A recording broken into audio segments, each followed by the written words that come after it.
Hello, as you can see from the title, this video is going to be a walkthrough of the AQA GCSE Computer Science Paper 1, and in particular the Specimen paper for this first of two exams for this course. Now, for at least the year I'm recording this in, and in previous years, this has been the first ever GCSE exam most people have done, because it's always been put on the first day of the exam period, which means this is a really important paper because it can set the tone for the next few weeks for many people.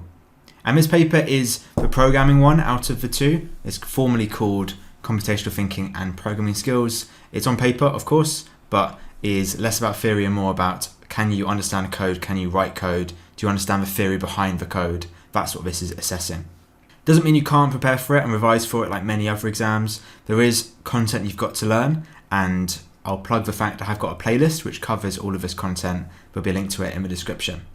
One crucial thing which is listed on the front in quite a subtle way actually is you've got to know a programming language, right? And the three which AQA offer are Python, but also there is C# and also Visual Basic.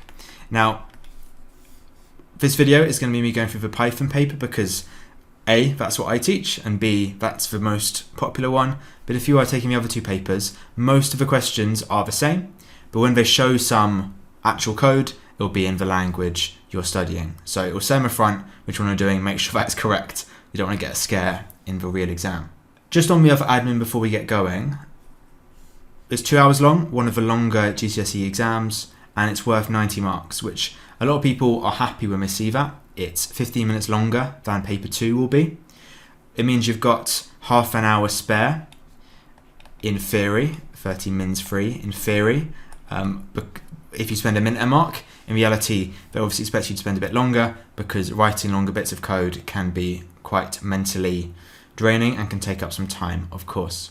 And as it says here and shows, you can't use a calculator. There won't really be any difficult maths, ideally. And one thing I'll point out, because people often forget this with AQA, it does say at the top, please write clearly in block capitals. Make sure you do. It sets a bad impression if you're not following that first instruction. Right, I don't think there's much more to say, apart from the fact that actually this is a specimen paper, which means no one's actually sat it. If you're watching this video quite close to the time of me uploading it, make sure you try this paper in exam conditions yourself, because there won't be many other papers available to you. If you're watching it in a few years down the line, you might have more past papers to refer to. Another downside of being early on in the course, as I record it, is there are no grade boundaries, so nobody knows how many marks correspond to what grade yet, including AQA, because that will be decided after everyone has sat this exam. So for now, if you really want a guide, I would stick to 90% is a 9, 80% is an 8, and so on, just 10% increments. That gives you a bit of a guide. Okay, let's start these questions then. I haven't seen the mark scheme yet, although I have seen most of these questions before, because there aren't many available to you, unfortunately, at this stage. So I'm not answering these as if I was doing it myself for real, but just talking about some misconceptions and exam technique and so on along the way. Starting with a really, really common question, define the term algorithm for 2 marks. So there are 2 parts to this definition. An algorithm is a set of instructions, which is 1 mark. And the second mark is that this can be followed to solve a problem. Now, these need to be precise instructions. You could throw that into, that might get you a 3rd mark if it was a 3 marker. But that is what you'd write, minus that errant S at the end there. Okay, now for 1.2. So we're following our computer science terms: assignment, data type, decomposition, efficiency, and input. And we're given 3 definitions which we've got to match up to those terms. Starting with, break your problem down into a number of subproblems. If you're breaking stuff down, you are decomposing it. So therefore that is C. Decomposition is a technique to simplify problems, as it says, by breaking them down into smaller subproblems, which you can then solve and ideally combine those solutions to solve the entire problem. The second one, the process of setting a value stored in a variable. So when you give a variable a value, something like var equals high, that is assigning it. So you are assigning a value to it, that is called A. The first assignment is also called initialization, not that that is listed in this set of terms. And finally, defines the range of values a variable may take. That's less obvious, but if you've only got 3 to play with, not efficiency, that's how you maximize your resources by making code concise and make it not overly complicated and so on. And input is what you give a program, which leaves data type. So the data type, things like being an integer, a string, a character, a float, a boolean, tells you about what the data does, but also determines what range of values. For example, if it's boolean, it can only be true and false. If it is an integer, there'll be a range of integers it can take, and it's got to be a whole number. So that's what a data type does, among a couple of other things. Now, for question 2, we've got some pseudocode assigning 2 string values to variables. String is one of our data types. Title equals computer science, level equals GCSE. I'm saying equals because I'm so used to doing it in Python like that. AQA use the arrow to show assignment. And we need to shade one lozenge, one of these little circles, that shows the length of the contents of a variable level in this bit of code.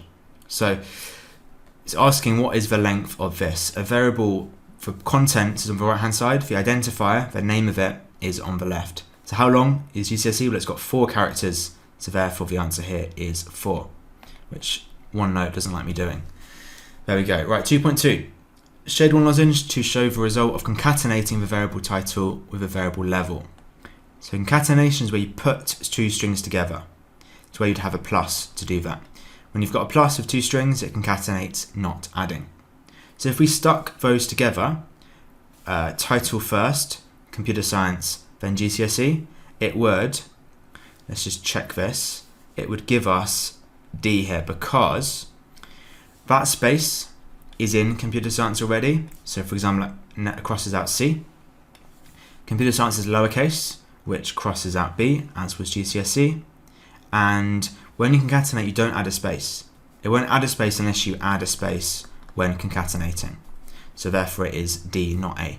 For the third question, we've got an algorithm in AQA pseudocode. At this point, let me say that whenever AQA give you an algorithm, it'll be in their pseudocode. Also, you'll get Python code, but it will say it's Python code. Now, this is just how AQA have said they're going to outline it. If you want to see how they're going to approach this, you can print out or at least have a look at the pseudocode guidance on the website. I'll link it in the description if you want to have a look. I would not bother to learn this as long as you're familiar with what sort of things they do. For example, I mentioned the arrows for assignment. They use 1 equal sign for a comparison, whereas if you've done Python, you know that's 2 equal signs. Else if is written out, not elif, like it was Python. So there are a few differences, and for loops are different as well, but we'll come on to that. So you've got to be aware of how this works. Don't need to learn it. It's not another thing to study. You'll be glad to hear. So first of all, we've got to shade another lozenge which shows the line number where selection is first used in this algorithm. I didn't read out what this algorithm is, so it automates the quantity of dog biscuits to put in a dog bowl at certain times of the day. So where is selection being used first? Well, selection, we're looking for if statements. And here, we've got a long if statement. So we've got if time equals breakfast, then you've got else if twice, then you've got else. This all belongs to the same selection block. Else if and else are what we call clauses. They belong to the if statement. You wouldn't see else if and else sat on its own. It belongs to the if statement. We've also got another if statement down at the bottom, but that's not the first one. The first one starts in line 2. Now we need to do a similar question, this time show the line number where iteration is first used. Iteration is another word for looping. So we're looking for either a for loop, a while loop, or a repeat until loop. And we've got a for loop down in line 11, so therefore it's starting iteration in line 11. It's the only iteration we have, the for loop going from 11 to 17, but starting at 11. Now we've got another multiple choice question. You'll get quite a few in the early stages of these papers, but they're not easy, I will say that. They're not just ones you can move on really quickly. This time we need to show how many times the subroutine dispense biscuit would be called if the user input is breakfast. So when we call a subroutine, we're running its code. A subroutine is another block of code which is defined somewhere else. So we've got dispense biscuit being called in line 13 and in line 15. We can't see the code for dispense biscuit it's held somewhere else in this program if it was a real program. So it asks how many times is it called. Now you have to be careful here because I just said it's been called in line 13 and line 15. So you might write down it's been called twice, which it's down in the code twice, but it doesn't mean it's actually been called twice when the code runs, because we're told to focus on when the user input is breakfast. And the user input is going to change how many times this line will actually get executed, or the lines will actually get executed. So when breakfast is typed in line 1, time is set to breakfast. So if time equals breakfast, which is true, Q is assigned the value 1. So Q becomes 1, it jumps down because else if and else won't run if the if statement was true. So we're starting in line 11, for n equals 1 to Q. Well, Q is 1. So we're starting at 1 and ending when we get to 1, which means we're going to loop at least once. We're not looping no times, we're looping only once, which means running the code only once. Then we're going if n is less than 3. Well, n is 1 initially, which is less than 3. So we're going to dispense biscuit, which is 1 time. We're going to skip else because we are done with that. We go back to the top and we can see n was 1 and now is 1, which means we stop. So we stop at that point, meaning the for loop ends. So we only ever run this code once because the for loop is only running 1 time. Now in Python, you might be conditioned to think that, so you might have something like for n in range 1 to Q, say, and in this case, it wouldn't run at all. If Q was 1, it wouldn't run at all because it stops just before that number. But in AQA pseudocode, it includes the upper range, whereas in Python it wouldn't, is really what I'm trying to say. But it doesn't mean it runs once in this scenario, which means the subroutine is called 1 time, despite actually being written down twice.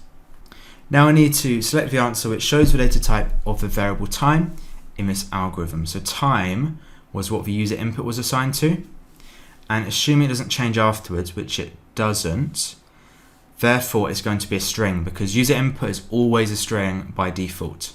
You can cast it to become an integer or something else later, but it's always a string by default. And then finally, I think for this question, we need to state how many times the subroutine dispense biscuit will be called with the parameter Chewies if the user input is lunch.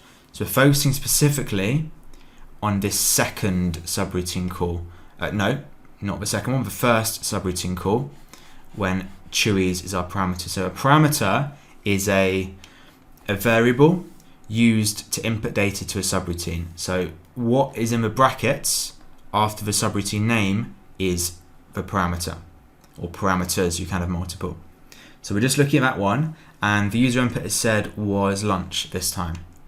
So let me just delete some of my scribblings.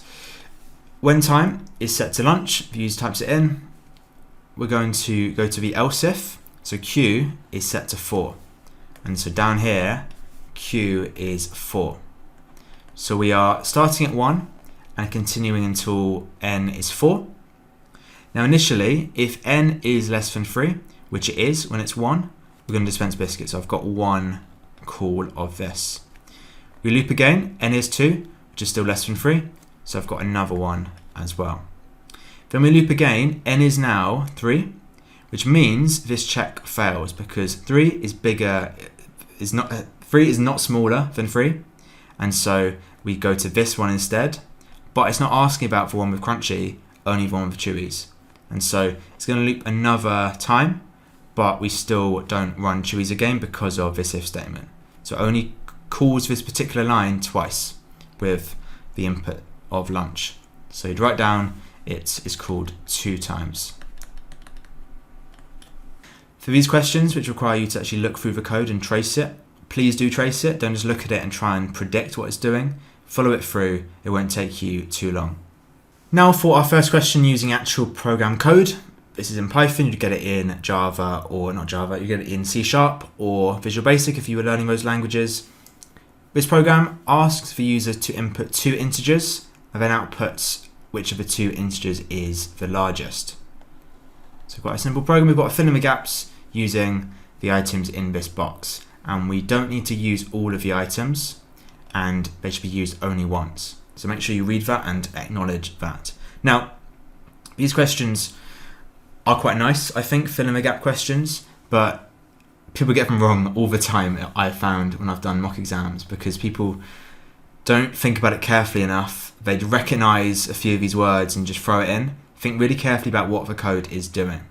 And the size of the lines doesn't necessarily give you a clue as to what you need to write, because this first line is long and the answer is short, because we've got num1 equals int, input, enter a number. This part is really important because, like I say, inputs are strings by default. If you are expecting a number, you've got to cast it to be an integer or a float. So int or float comes first, then input. And you've got to have enough brackets so the input is surrounded by int or float. But it means for our second line, we're missing int, and so I need to fill that in as well. Might be worth crossing these out as you go. So if num1 is bigger than num2, print something is bigger. Well, what's bigger? Num1 must be bigger than num2 if that check has worked. So let's go num1 is bigger. And that will just print num1, not the actual value of num1, because it's a string, not a variable, because of the quotes. And now, elif num1 something num2. Well, I've checked num1's bigger than num2, so let's check it's less than num2. So I want to do a less than sign. Let's cross these out. And then print, well, what? Num2 is bigger in that case. Which leaves them being equal. So what is missing? What covers all other cases? Well, else covers all other cases. Else with a colon is what is needed here. And is that it? Yes, it is for this question. So not hard on paper. I know that's easy for me to say, but just think really carefully and make sure it makes sense. Don't be tempted just to chuck in anything you recognise. Think about what works in this program. Okay, now for question 5. First one you've got to actually write yourself. And it specifies it must be a Python program. You can't do pseudocode, you can't do a flowchart here, for instance. There'll be a few of these, so go in prepared. Now, I say go in prepared, again, that's easy to say now. What I think to prepare for these questions, you need to do a lot of them. Now, there aren't many for this particular course, but there are maybe not hundreds, but lots and lots from previous courses. So those can be hard to find. So what I've done is made a video where I put together lots of past paper questions and put them in a big document. So if you want to look up on my channel, there's a video called How to Answer Algorithm Questions or something along those lines. I'll put a link in the description that might be useful in preparing for these types of questions. You've also got to make sure Python's decent. Ideally you'll learn Python well in advance of the exam, of course, but it's the sort of thing, if you need to cram it, you need to cram it. You can pick up, say, how to do if statements, how to do loops just before the exam if need be. And these are often worth 7 marks, but you can usually get that or get close to it without too much effort. Now, this program is allowing a taxi company to calculate how much a taxi fare should be. It should allow the user to enter the journey distance in kilometers with no validation required. So the distance is our first user input. Then allow the user to enter the number of passengers. Again, no validation is needed. That would be if you had to keep asking for it to be within a certain range, but we don't in this case. Then calculate the taxi fare by doing these 2 steps. Charge £2 for every passenger, regardless of distance, and then charge a further £1.50 for every kilometre, regardless of how many passengers. So further suggests we're adding these 2 numbers together and then outputting the final taxi fare. So I've underlined it a little bit randomly here, but I find that helps a lot of people because you might lose track of some of the key information as you're answering it. This one is really important. You should use meaningful variable names, correct syntax, and indentation in your answer. And that's because you get marks for this nowadays. You'll get marks for good design, sensible names, and for thought, not just how you execute it. Now, the answer documents now have these grids, in Python at least, to help you indent it. It can be a bit distracting. I'll try and show you how you're meant to use it, but if you wrote in the middle and still aligned it properly, that should be fine. Right, so these bullet points help you. Usually the bullet points give you what to do in order, actually. We need to start with input. So let's set distance to be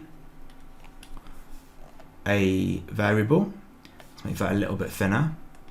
And we need to, because it's going to be a number, we need to convert this to be a number. So what is most appropriate? I would say a float here, because we're going to be multiplying.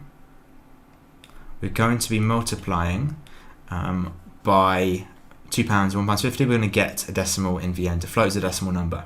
So float, input, and if you were writing a proper program, you might write a prompt in the brackets. You might say enter the distance. But in an exam, unless it asks you to, don't bother because it's not needed.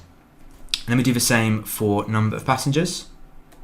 Although this one shouldn't be a float because you can't have 0.5 of a number of a passenger. It should be a whole number only.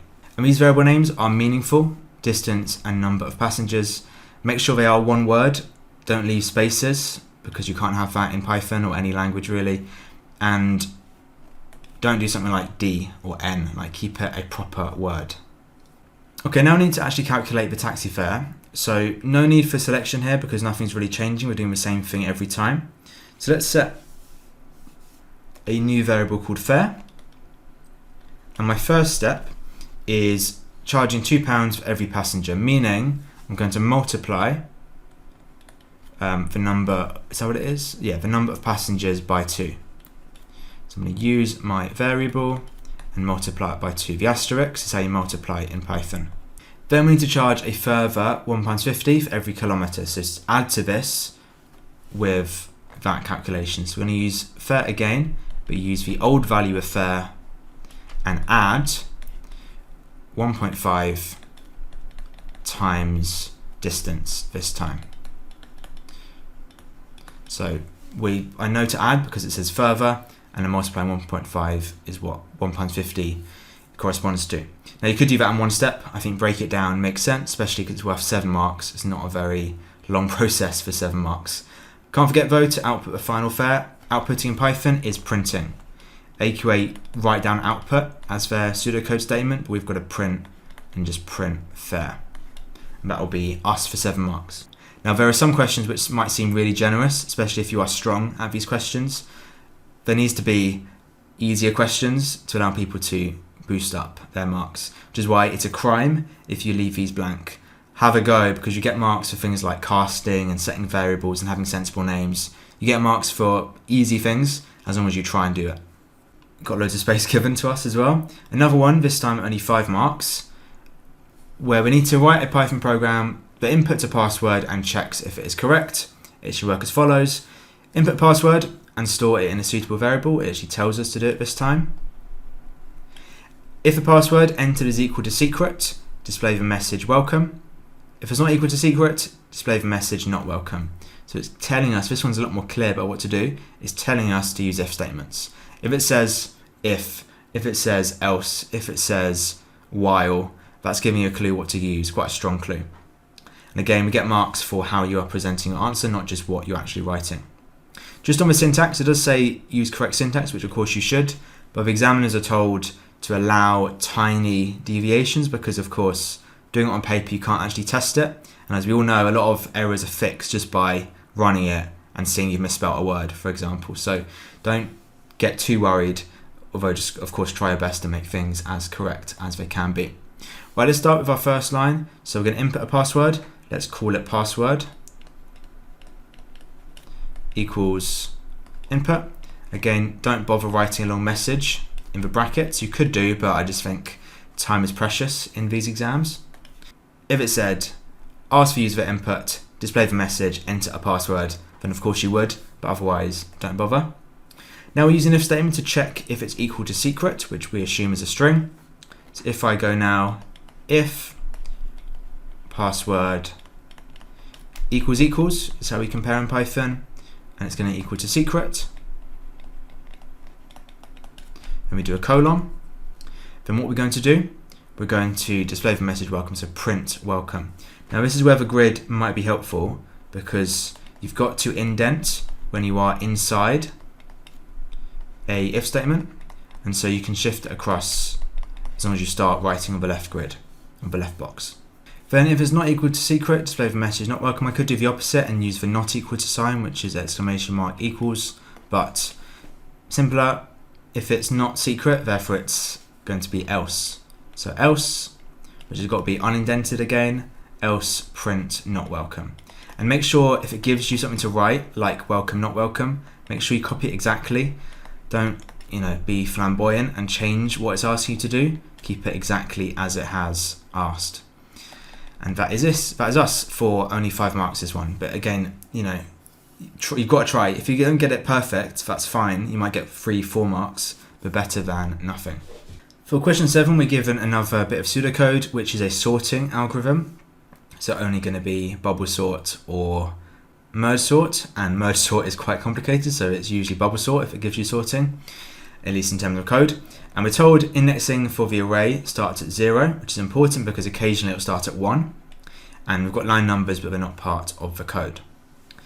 So we'll look at this in a second, but for now we need to state the data type of the variable swaps made in this algorithm. So swaps made is initialized in line 2, initialized to false. And because there are no quotes around it, this means it is Boolean. If it was false with quotes around it, either single or double, it would be a string, despite being false, but without quotes, it's a Boolean data type. The other one it could be is true. Okay, now let's go to point 2. So the identifier swaps made is used in the algorithm. Explain why this is a better choice by using the identifier s. So an identifier is any name we give something. So the name we give a function, the name we give a constant, and the name we give a variable. So really it's saying why is that better, that's meaningful, that's not. So let's say swaps made is meaningful and it tells you what the variable does, or what the variable is used for is maybe a better way to put that, or the purpose.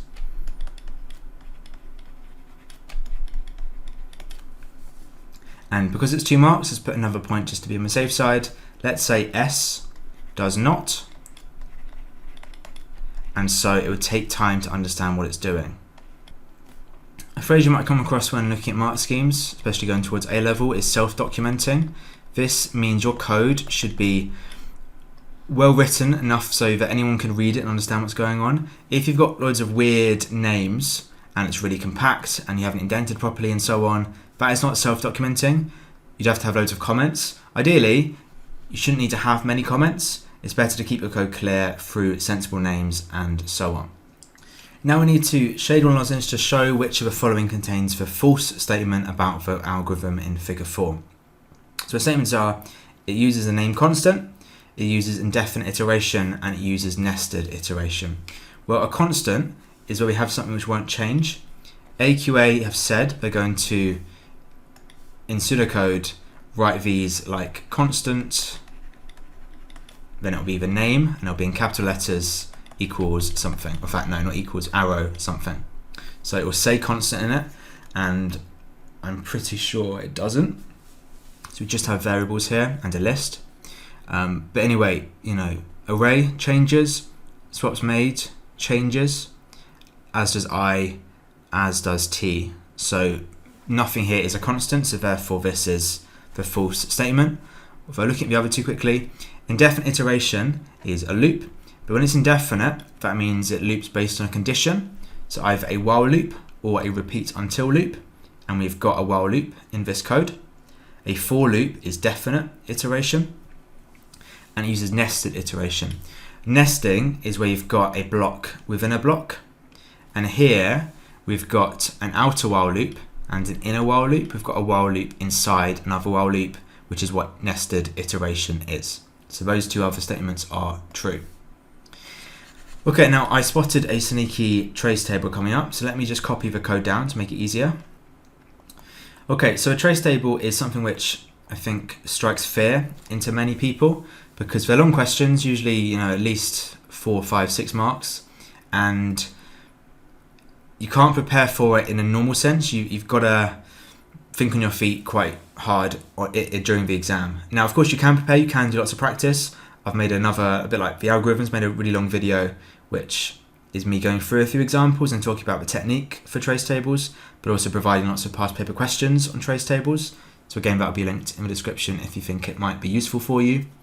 This one here is one of the harder ones, I think, based on it being bubble sort and a lot is going on, but what can you do? All you've got to do is just go through it line by line, and the purpose of a trace table is to show what's happening at each stage. So you need to write down every time one of these columns changes. We've got each item in the array, we've got swaps made, we've got I, and we've got T, and it's given us the first values of the array and swaps made. So lines 1 and 2 are done already in the trace table. So really we're starting in line 3 with that while loop. So while swaps made is false, which it is, we set swaps made to be true. So you'd write down true under that column. And now I is set to 0. Now we're going while I is less than 2, which it is, if array I plus 1, so 0 plus 1 is 1. If array 1 is less than array 0, then this. Well, array 1 is currently 1, and array 0 is currently 4. So 1 is less than 4, so therefore this is true. Now, what we're doing here, we're indexing the array, which means using its position to give us what it is. So when I'm saying we're doing array, or ARR for short, 1, we're finding index 1 of this array, which is giving us in this column on the left of our trace table. Right, so we're setting T to be array index I, which is index 0, which is 4. So let me set T to be 4. I'm going to do this on the next line. Now, the gaps within columns are not that important. I tend to go into new lines when I'm hitting a new block. We're now in an if statement, so I feel like that's in a new part of your code. We then set array I to be array I plus 1. We're now setting index 1 to be where index 0 is, so 1 moves positions in the array. And now we set where 1 was to be what T is. So this becomes 4. So we're swapping those two. If you figured out this is bubble sort, you can tell what it's doing at this point. Then swaps made becomes false. So let's do that. Okay. Now the if statement ends, so I is set to I plus 1. So 0 becomes 1. Then we go up to the top of this inner while loop, not the outer one because the inner one hasn't finished yet, because I is still less than 2. So we've got a loop again one more time. So if array I plus 1, which is now array 2, is less than array 1, so it's saying, is 6 less than 4? Well, it's not. So we just jump ahead, end this if statement, and set I to be I plus 1. So this now becomes 2. And now I is not less than 2, so we go back to the top of this outer while loop. Okay, so what's made goes back to being true. I goes back to being 0, and we've got to do this whole job again, is essentially what that means. This is what's in bubble sort, it's doing a new pass at this stage. So if array I plus 1 is less than array I plus 1 here is 1. So is index 1 less than index 0? Well, 4 is bigger than 1, so it's not. So we set I to be I plus 1 and go back up to the top. Now is index 2 smaller than index 1? Well, 6 is not smaller than index 4. So therefore we go down and set I to be 2 now. And now this inner while loop ends because I is not smaller than 2. So go back up to the top. Well, swaps made is false. Well, swaps made is true. So we are done with this program because that loop won't run again because swaps made became true. Now we didn't do much in my last part because, again, thinking bubble sort, it's doing a final pass. It has to do a final pass to determine that nothing needs to swap, and so therefore it has finished. Right, so I don't know how easy that was to follow. Hopefully it wasn't too hard to follow. I think with tricky trace tables like this, you've got to sit down and do it yourself and think really hard about how you do it. Because even for me, I have to think about it because the code is not meant to be easy. It's meant to test you. Can you follow it really, really carefully? Okay, now another Python program you've got to write. This time we are inputting a character and checks to see if it is lowercase or not. So it should get the user to enter a character and store it in a suitable variable, determine if the character is a lowercase character, and output lower if it is lowercase, output not lower if it is not. Or any other character. So we're not checking if it's a symbol or a number, just any other character is not lower. Now, a few ways to do this. Let me show you the first thing I would do, then I'll show you a couple of alternatives. First thing which everyone's going to need to do is get user input, which again, every question needs this pretty much, so make sure you know how to do this. Let's ask the user for a character. So let's say character equals input. No need to cast, no need for a message in this question either. Okay, now to determine if it's lowercase or not, again we've got if written, so we need to use an if statement. And what I would do here is use a built-in method called isLower. So if I go if character is lower, and a method is a subroutine which works directly on an object. So actually here nothing goes as a parameter, it's just applied directly to the object with a dot. And this will return either true or false. So if it is lower, it will return true. So let's put this down. In Python, Boolean, true or false are capitalized with the first letter. So if it is lowercase, we're going to, what does it say? Output lower, so print lower.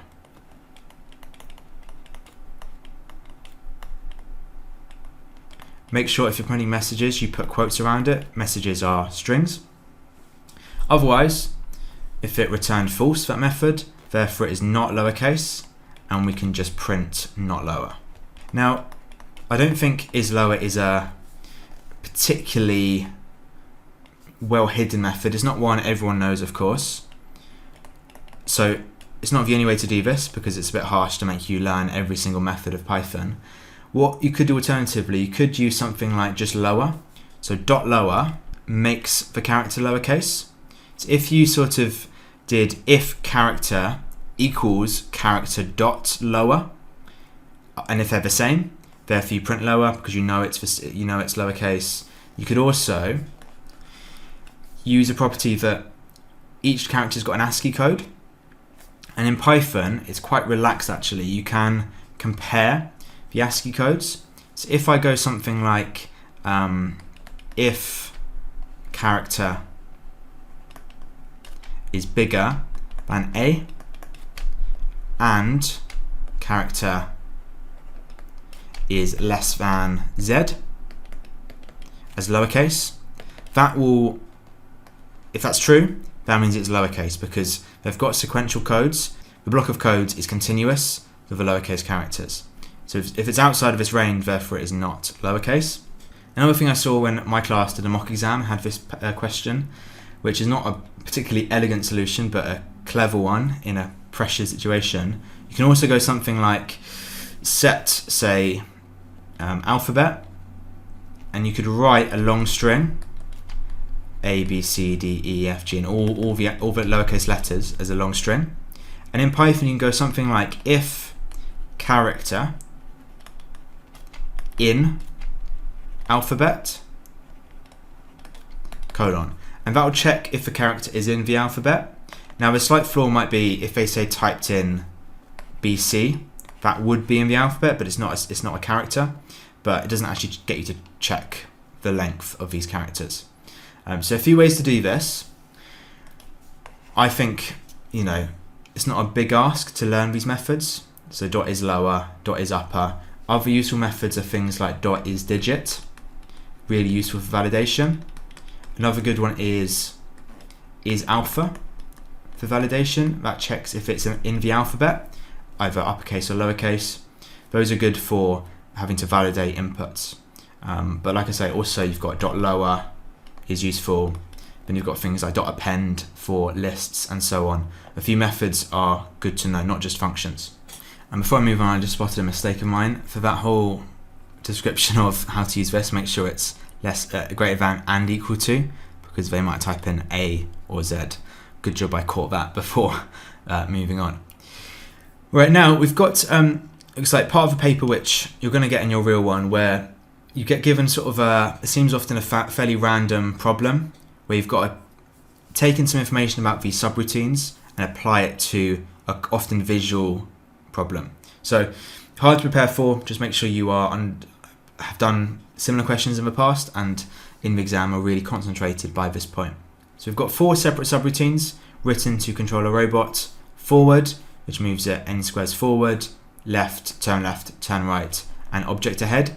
Object ahead turns true if a robot is facing an object in the next square, or returns false if its square is empty.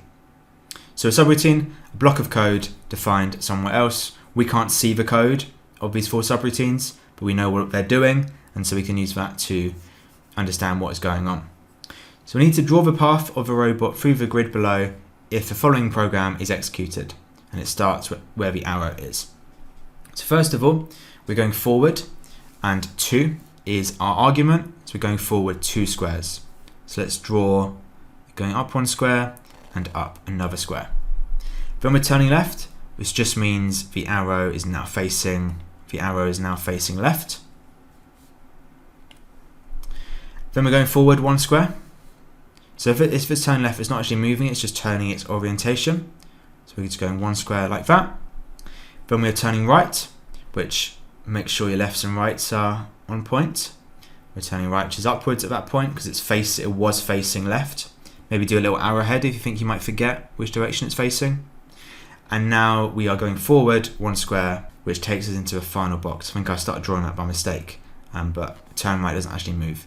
Right, we are now in that final square, and that is us done. So what I would suggest is, because these questions give you a grid, I would do these in pencil before doing it in pen, because if you got it wrong, then you realise later you'd have to kind of copy the whole grid again to the side or on the spare paper, which would be a bit annoying. So do these in pencil and redo it in pen if you have time, but pencil should be fine.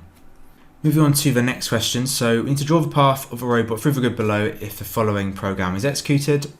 So we actually have some pseudocode to do this. Right, so black squares are an object. So while object ahead equals true, we're going to turn left. Well, does object ahead, is that true at that point? Well, yes, we have got an object in front of us, so therefore that is true. I'm going to turn left, so the arrow is now facing left. And now, if object ahead equals true, then, well, I've got no object ahead of us, so we can skip this if statement and just go forward 1 step. And now we go back up to the top of this while loop. So while object ahead is true, which it is true, again, I've got an object in front of me, I turn left. So now I'm facing downwards. If object ahead equals true, well, again, that is true. I've got an object in front of me. I now turn right, which kind of puts it back to the left, and then turn right again, puts us facing upwards. Again, this is where doing it in pencil is helpful, because otherwise it can get quite messy if you're doing workings out as you go. Now I've turned right twice, so now this if statement ends, I go forward 1 step. Because this is outside of the if statement, it runs no matter whether there was an object ahead or not. We go back, well, while object ahead equals true, well, it's not true now, I've got nothing ahead of me, so I can skip this while loop, and I need to go forward 1 step to finish this off. So end up in this top square. And at this point, if you were worried about being a bit messy, you might just quickly redraw the path, just in case. Okay, now we need to state 2 benefits of developing solutions using the structured approach. So structured programming is where you're really trying to make readable code which uses subroutine, code which uses if statements and loops, because we take that for granted, but actually it's not the only way to do programming. In the olden days of 1960s, 70s, 80s, people weren't using things like loops as well as we are nowadays. So 2 benefits of making things really structured and really organized. Well, it becomes easier to test. So let's say easier to test, and let's also say code becomes easier to read. Now, we are only stating this, so we don't need to explain it, but it's easier to test because if you are using subroutines, each subroutine is really a separate block of code. And if you're writing them properly using parameters and return values, not global variables, each one is pretty much independent, and so can be tested as a module. So easier to test if things are broken down, and things become easier to read if you've got this clear structure. If you're using if statements and while loops and for loops, the code flows quite straightforwardly. Whereas if you were using something like a go-to statement, which we don't have nowadays effectively, but used to be in programming, you jump around the code, it becomes really confusing, the flow is very difficult to follow. So modern programs, which are structured, are easier to read, easier to understand. So in fact, I'm just going to add that to my point, and understand, because obviously you can read it, but understanding is the key bit.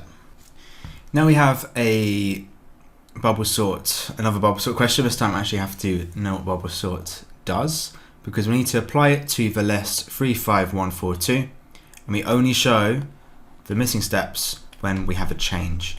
Bubble sort is inefficient and a pain to do by hand because it is so inefficient, because it's so slow.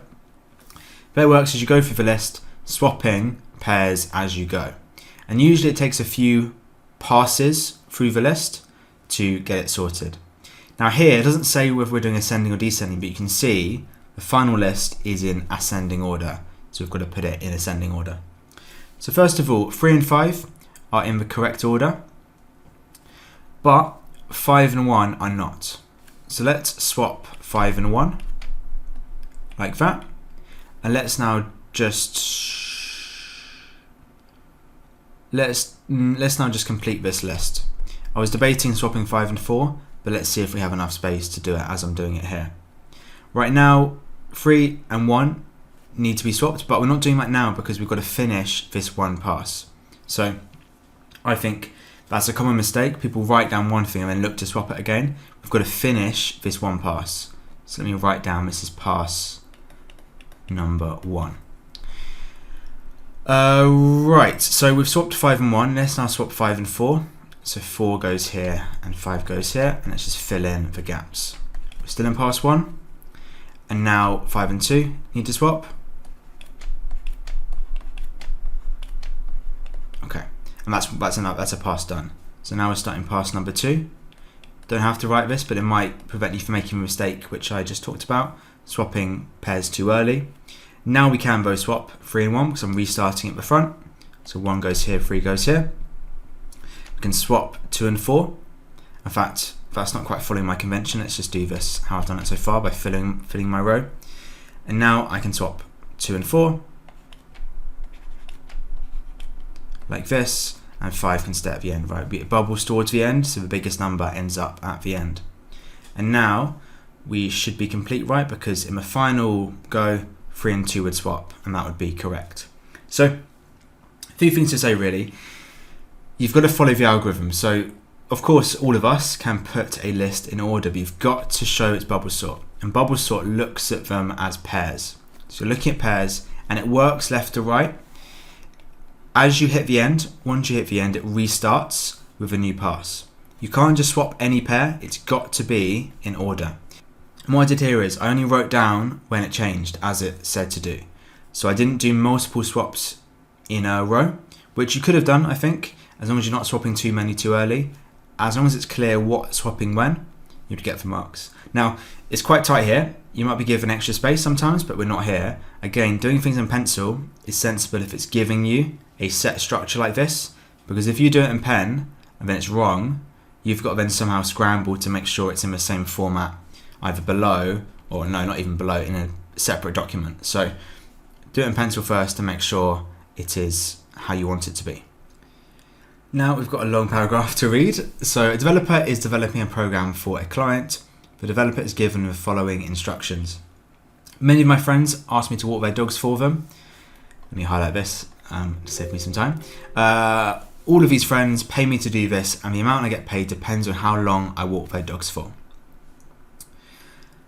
Is that important? I'm not sure. If they have more than one dog, then I don't charge the owner any extra. That sounds important to me. If we're writing a program for this, that sounds important. I like to walk the dogs in the afternoon when the weather is normally best because I often get colds, so that's not relevant. I need you to help me keep track of how much I'm owed. Fortunately for me, all of my friends have different first names, so it is really easy to tell them apart. That sounds potentially relevant as well. I charge £10 every 30 minutes, definitely relevant. And I always round this up, relevant. So 47 minutes would be 2 half-hour charges or £20. Okay, so the developer needs to remove all of the unnecessary detail from the client's request, shade the lozenge for the name of this process. So when you are removing detail to simplify a problem, this is abstraction. As in, abstract art is very separate from what it's intended to be. Abstraction removes a lot of detail. Conversion, decomposition, validation are different. Conversion might be like different data types. We said decomposition breaks stuff down, and validation is checking data is in the format you want it to be in. And now we're told the developer has decided that the following 2 points are the only important details from the client's request. So the charge is based on time and not how many dogs are walked, which I think I might have missed that actually, potentially. The charge is £10 every 30 minutes. State 2 other relevant details that the developer has missed. So what else did I highlight that is important? In fact, really my first highlight is the fact that it's based on time and not how many dogs. So let's say first of all they round up. So they always round up to the nearest half an hour. And let's also say that all of the friends have different first names. That's relevant because if you were, say, trying to store all this data, you could store it based on their names. If you didn't know that, you might have to have a more complicated data structure to account for something other than their name to make them unique. I don't think anything else is particularly relevant here, to be honest. That is, common if you work in programming, you get loads of nonsense and you've got to filter it for what the client really wants from you. That's why this is a fairly common question nowadays. Okay, it looks like another question where you've got to interpret a sort of random problem and use some made-up instructions to understand what's going on, right? You can't prepare for this. This isn't in AQA's pseudocode document. It tells you how to do this in the exam. So following subroutines control the way that label blocks are placed in different columns. Block on top with a column parameter returns the label of the block on top of the column given as a parameter. Move from source to destination moves it from one column to the next. And height with the column parameter returns the number of blocks in that column. Now we've got 3 columns starting with 0, 1 and 2, so using 0 indexing, and the labels I guess is C, B, A. Now this problem is called the Towers of Hanoi, a really classic programming problem. I wonder if AQA will regret using this in a specimen because it's a nice problem to ask questions on. Now, the first one might seem a bit left field, but it's about you following this algorithm. We've got to draw a final arrangement of blocks after this code has run. So initially, and what I'll do here again, do it in pencil, but you could, in this particular case, answer it above and then copy it down once you're happy with it. So we're moving from column 0 to column 1, and move always takes the top block, as it said up here, always the top block. So C is going to move down to column 1. Then we're going to, without C being there anymore, we're going to move the top of 0 to column 2. So B goes down to column 2. And that goes, and now A is our top block, which goes to column 2 again. So we have C here, we have B, column 2, with A above it. Okay, that is a free marker, which is nice. Now we've got the same arrangement again, but we're resetting this problem, and we've now got slightly more code here, which has got pseudocode now, and we've got to run this code to see what the final arrangement is. So while height of column 0 is bigger than 1, which it is, I've got 3 items here, we're going to move the top item from 0 to 1. So C is going to come down here, and now the height is still bigger than 1, so this loop repeats. And now B is going to move down to column 1 as well. But now the loop stops because column 0 now has only got 1 item, and so 1 is not bigger than 1. So this loop ends, and I now move the top from 1 to 2. So B is now in column 2. So I have A, C, and B is my final arrangement. We know this move is outside of for while loop because you've got no indentation and you've got end while to make that really clear. And now 13.3, we need to develop an algorithm for this scenario using either pseudocode or a flowchart. Now we can't use Python code here. I mean, you could. I mean, pseudocode is fake code, so you could write Python code and just say it's pseudocode. Doesn't matter.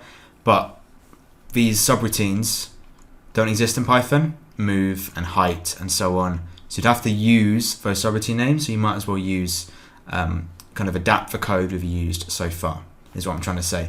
I would 9 times out of 10 advise against using a flowchart. You occasionally can, like occasionally gives you an option to, but to get full marks in the flowchart, you've got to essentially write code in the symbols. So if you had, say, a diamond, you need to effectively inside it write if, effectively write the code inside the symbol, and so therefore it becomes more work to do the same result. People often go for flowcharts if they find programming hard, but it does cap how many marks you can get unless you could do the code anyway. So let's do this in pseudocode here. Now what this algorithm needs to do is move every block from column 0 to column 1. And it should work however many blocks are in column 0. And we may assume there will always be at least one block in column 0 at the start, and that the other columns are empty. And the order of the blocks must be preserved. So that's important. We can't just do it and flip the order, it's got to be preserved. Now it gives us help here. It says move must be used, and we should use height in our answer. Okay, so the trick here is we've got this third column which we can use as a temporary holder of our blocks. So what we need to do is essentially move all of our blocks into column 2 and then one by one move them into column 1. This will preserve the order because the last block in is the first to leave, and so the order will be preserved if we do that right. If I move B to column 2 and then A to column 2, if I then move A to column 1, it goes in first, then B goes on top. So I get the correct order in the end. And this will work no matter how many I have. I could have 1,000,000 blocks and the order would be preserved based on this. So let us do this. Now, it's kind of built up to this question really because we've had a while loop which uses height, and we're going to need something really similar. So while height of 0 is bigger than 0, and it's got a block there, we're going to move all of them to column 2 is what I'm saying here. So let's do that. So while, and I'm going to follow AQA's convention here because it makes sense to me to follow what they do. Not how you do it in Python, but pseudocode is fine here. So while height of column 0 is greater than 0.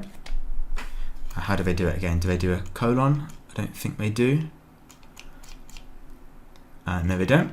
We're just going to move from 0 to 2. Okay, so that's going to get all of them into column 2. And after this, I can get all of them into column 1. So really similar, but this time I'm going to, in fact, let's do an end while to be clear. End while, don't need to, but that's what AQA do. While, and let's just move that down so it's a little bit more spaced out, makes it more readable.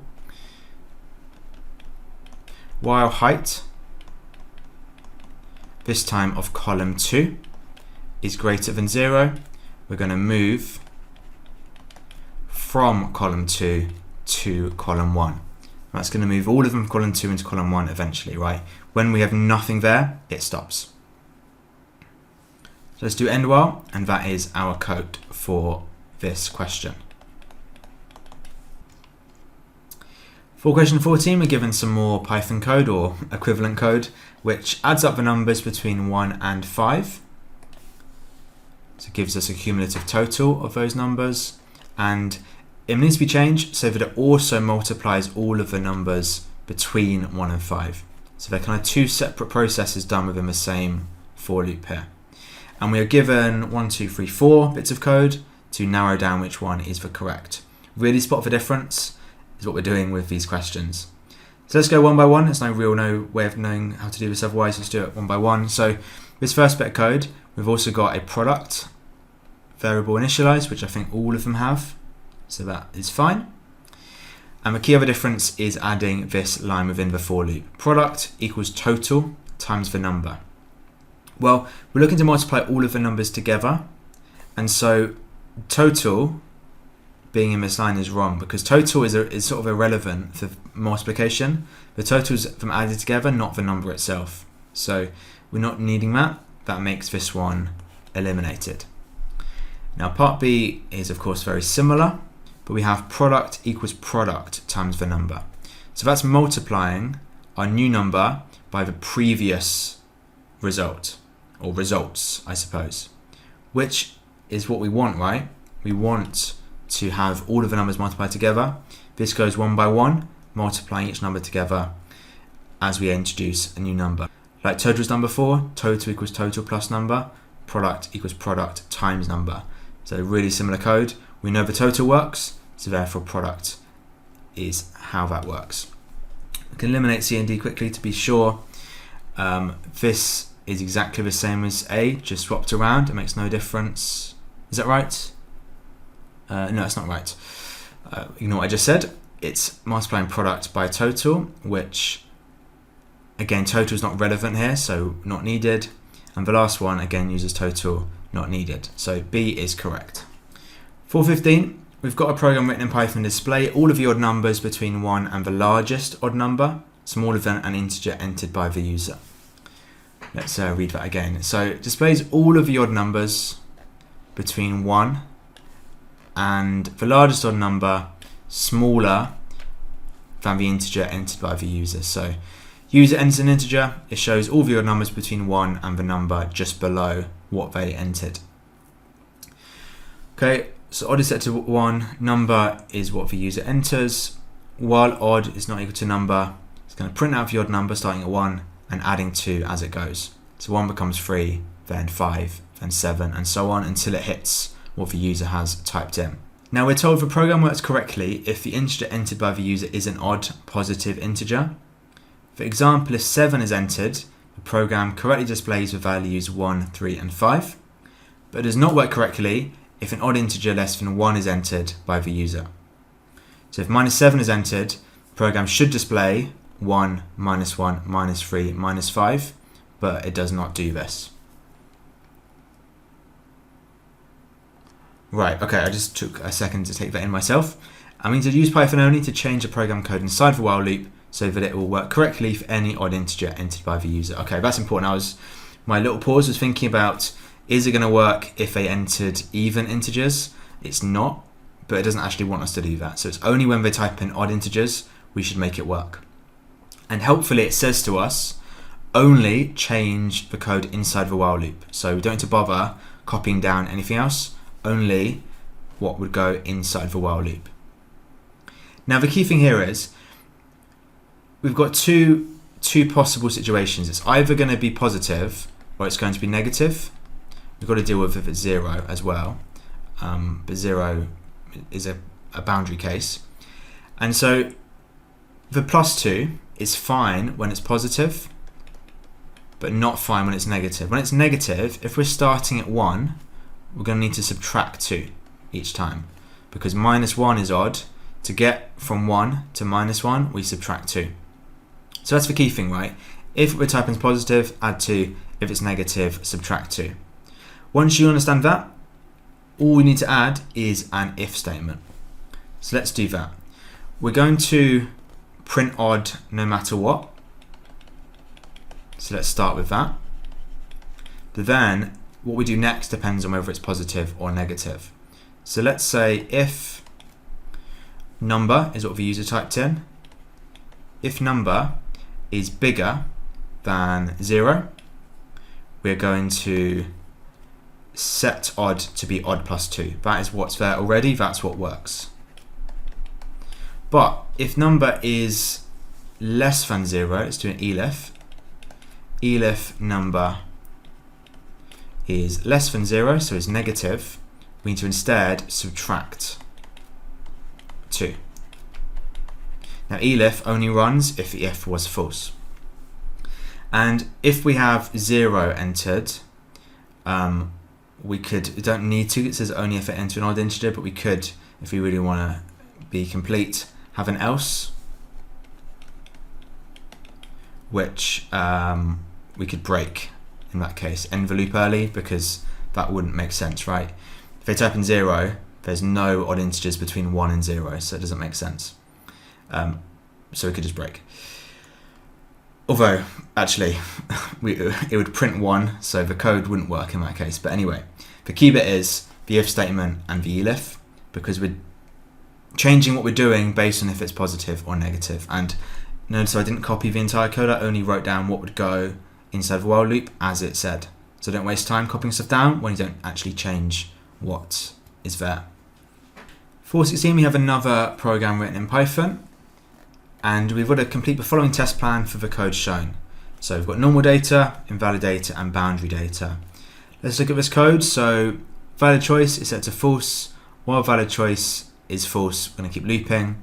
Enter your choice between 1 and 10. If choice is greater than or equal to 10 and less than 10, that is a valid choice, so it's set to true. Otherwise, invalid choice is printed and it loops again. So it keeps looping until they type in something between 1 and 10, inclusive. Okay, so 5 is within the range, so we get valid choice printed as expected. Invalid data would be something outside of this range. So normal data is valid, invalid data is outside of this range. So any number outside 1 and 10, let's go 12, would be valid here, or would be valid to write down, but would be invalid data. If that's typed in, well, it's going to say invalid choice. So we can write that down. It's going to say invalid choice displayed.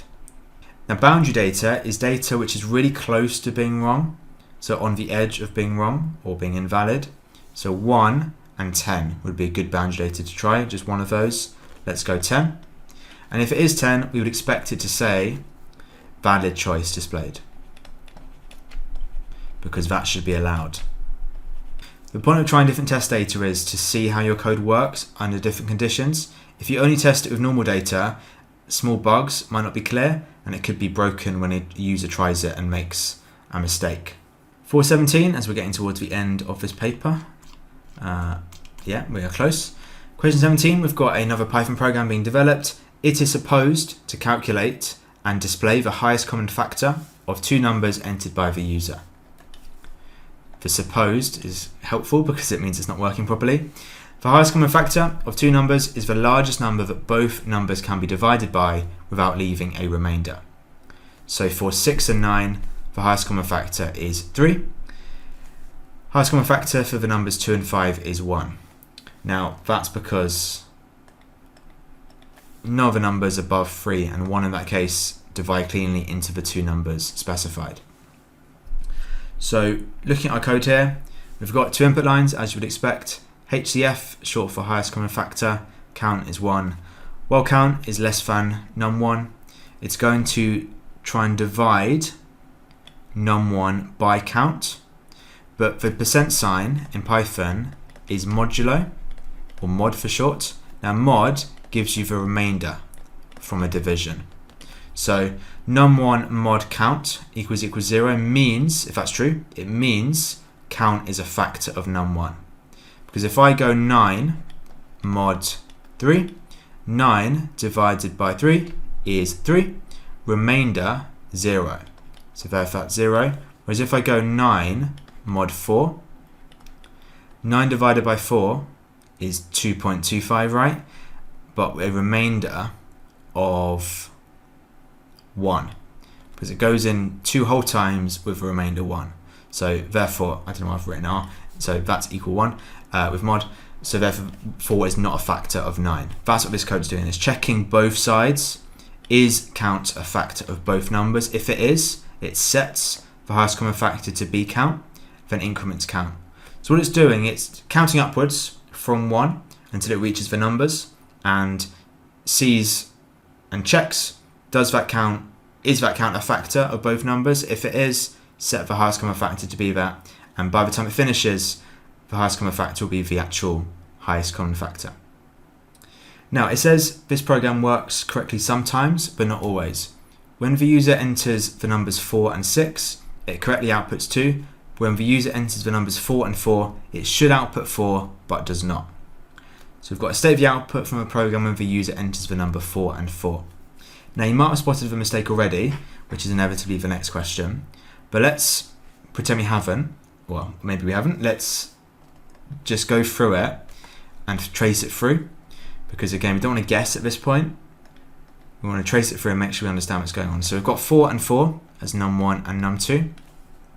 Now while count is less than num1, which it is, we're going to see num1 divided by count. So 4 divided by 1 gives us 0. Fine.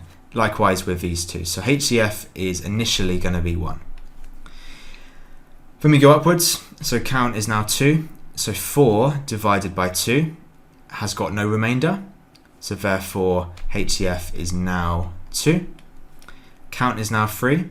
Now 4 divided by 3 is not going to give us remainder 0. So therefore HCF stands at 2. And then we have count being 4, but this loop ends, so we print HCF. So therefore the HCF as it stands is 2. Now the issue is, which is the next question, state the line which gives us this error. The issue is the while loop. So line 5 is our problem. It's because it's less than and not less than and equal to. We need to include the number itself effectively, right? When it's 4 and 4, the highest common factor is 4, the number itself. But if we're stopping count just before the number, it means we never try that last combination, which is why we got 2 and not 4 with this example. Now, hopefully you would spot that from doing 17.1, but if you were really just had no idea what's going on, thinking what is a common logic error, I would be looking at two things here: the condition in the loop and also the Boolean AND. Two of the most common logic errors are not doing less than or equal to, or using or when it should be AND. So if you are totally stuck and you see those two things there, hone in on those, because there's a fair chance that is the issue. Like, other issues are things like not changing a variable in a while loop condition. If this count wasn't in the while loop, count would never change, and so it would be infinite. Again, another common logic error. Okay, but here we've got to include the number itself, and so we just change, describe how it should be changed. We just change less than to less than and equal to. Moving on to the final question on the paper, which may be a nice feeling depending on how it's going. I think usually this is a long algorithm question. You don't want to be getting to this point stressed and with 5 minutes left. You want to, of course, in an ideal world, have say 10-15 minutes at least left, so you can think about it and not rush too much. So to mitigate against that, you've got to practice lots of questions, practice things like trace tables and the previous algorithm questions, because those take up time, especially if you're new to it. But also be strict with yourself. Don't be spending 5 minutes on a 1 marker. There are loads of 1 markers. You've got to move through it fairly quickly. So we need to write a Python program that calculates an estimate of a braking distance in meters for a new model of go-kart that is traveling between 10 and 50 kilometers per hour. The program should keep asking the user to enter a speed for the go-kart until they enter a speed that's between 10 and 50 inclusive. That means you've got 10 and 50 in that range. Exclusive is when you don't include those two numbers. So first of all, my eye is drawn to keep asking, and 10 and 50. Keep asking is code for a loop, and a while loop at that, because we don't know how many times the user will get it wrong, so therefore it's got to be indefinite. Then we need to calculate the braking distance in meters by dividing the speed by 5, so let's highlight that as well. Then ask the user if the ground is wet, and they should enter yes if it is. If the ground is wet, multiply the braking distance by 1.5. That's only if the ground is wet. And then output the final braking distance. So you would have seen me just now and before highlight stuff as you go, either highlight or underline. I think it's useful so you don't forget key information. And like previous questions, make sure you're using meaningful names and being sensible and stuff like that. So before you start these questions, especially because If you make a mistake, it's then hard to fix it, especially on a time pressure. Think carefully about what needs to be done here. So keep asking, like I alluded to, should be a while loop. We keep asking the user until they enter a speed in this range. Once it is valid, we're going to multiply by 5. Then we're going to have an if statement, because I've got if the ground is wet. So if statement, but I've also got to ask the user between that. So another bit of input, and then output this final distance once I've times by 1.5. So that's maybe not clear to anyone else looking at it, but that might be helpful to get the order right in your head, because I almost forgot to ask the user. That takes up a line. So first of all, let's do an input line. So ask the user for speed. So let's set speed to be, let's do a float and input. I'm doing a float because speed could be, say, 50, it could be 40.2, for example. Again, this, we're writing input and casting it to be a float or an integer. Please learn, because it's come up, 4 or 5 times in this paper, and if you can't do that, you could get it wrong 4 or 5 times. We are casting when it needs to be a number. If we left it just as input, that would be a string and wouldn't work when we try and multiply it later on. So now I'm going to check if it's in this range. So let's say while speed is less than 10 or speed is greater than 50, we're going to ask for it again. Now, there's a few ways to write this condition. You could do and instead. You could do not speed is greater than or equal to 10 and speed is less than or equal to 50 instead. There's a few ways of doing that condition, and not important exactly as long as you're using the correct or. Here it's got to be or and not and, because and requires both sides to be true. You can't be less than 10 and bigger than 50. It's one or the other. So if this is wrong, let's just ask for it again. Again, don't need to write a long message or a message at all unless it's telling you to write something specific. If you ran this code, it wouldn't say anything on the screen, but again, we're in an exam, it's not important. So I've got a valid input by this point. Once the while loop finishes, it must be valid. Notice how, as you might know from experience, if you say typed in hello at this first input, you'd get an error. And this code doesn't prevent the error. We're assuming the user does type in a speed, but it doesn't say anything about validating that it is a float. That's a lot harder to do actually. You've got to use something called exception handling. So don't add in more code to overcomplicate things, only put in what it's asking for. It's only asking for validation for the range, not for the data type. So please keep it simple. Now we need to set breaking distance to be the speed divided by 5. So let's just call this one distance equals speed divided by 5. Doesn't say anything about rounding down, so just speed. A normal division is fine, not integer division, which is 2 forward slashes if it was rounding down. And now we need to ask the user if the ground is wet. So another input, let's call this one is wet, which is a strange name. And this one is a string. It's going to be a word typed in, so no need to cast it to anything else because it's a string by default. If you had got a cast to a string, it's str, it's for shorthand, not string written out. But you rarely have to use that. Occasionally you have to use it, don't take that like you never have to. Now we're checking, is the input yes? So let's go if is wet equals yes. Yes has got to be in quotes because it's a string. In fact, let's do it properly. It said lowercase y. Now the examiner gets told to ignore capital letters because it's really hard to tell sometimes if someone's doing it in capital or not. But still, try and do it properly. It looks better on you. So we're going to multiply by 1.5 if it is. So distance equals distance times is the asterisk, which I can barely write, 1.5. And then that's it. There's no else. It doesn't say what to do if it is not wet.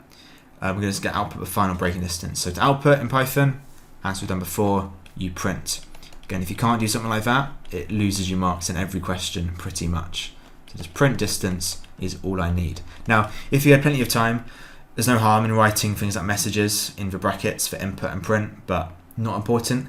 I was thinking, it does say, ask for user if the ground is wet, but unless it gives you an actual specific thing to write, I don't think you need to, is my take on that. So that's the last question of the paper, not necessarily the hardest one, but these questions are daunting, but they follow a very, very, very similar format. I mentioned that video I made, the link will be in the description, on these questions in more detail, but practice makes perfect with these questions. You pick up, the keywords, and you pick up the general structure. If it's 8 marks, you're going to need to use a loop and you're going to need to use an if statement, is my prediction. If it was, say, 10 marks, you're going to have to use a subroutine, as in define your own subroutine maybe. If you're looking at this question thinking, I only need to use an if statement, that's a sign you're wrong, because you're not going to use an if statement on the final question and get 8 marks. It requires a few steps to do this. And you could look at the mark scheme to see the exact mark allocation, but often it's things like, right, they've used sensible variable names, they've converted to a float, they've divided by 5, they've used an if statement, they've multiplied by 1.5, they've outputted. The marks come for simple things, so whatever you write could get you marks, so please write something. And that's it for this paper. Hopefully this video was useful. I really hope it is. Make sure you prepare for paper 1. It's not just a case of walking in and on the day thinking and being really clever. It takes a lot of preparation, a lot of learning Python or whatever language you're doing, a lot of learning the theory, because some people find this really easy, this paper, to be honest, but every single person, even if you think you're going to find this easy, needs to prepare carefully and revise like any other exam. You can't take it for granted. There are tricky questions inside which are trying to trick you to think really hard. If you finish early, check every single word forensically, check every single word, make sure things make sense, because it's incredibly rare for anyone to get full marks. There's bound to be a mistake or two hidden somewhere, which you might be able to find if you are checking really carefully. And if you, as you're going through, find questions hard, don't spend too long on it, move on. Maybe put a little asterisk next to the hard questions so that you come back to it when you have time at the end, ideally. Remember, spend about a minute a mark, but you have got that half an hour leeway in paper 1. So good luck with your real exam, and I wish you all the best.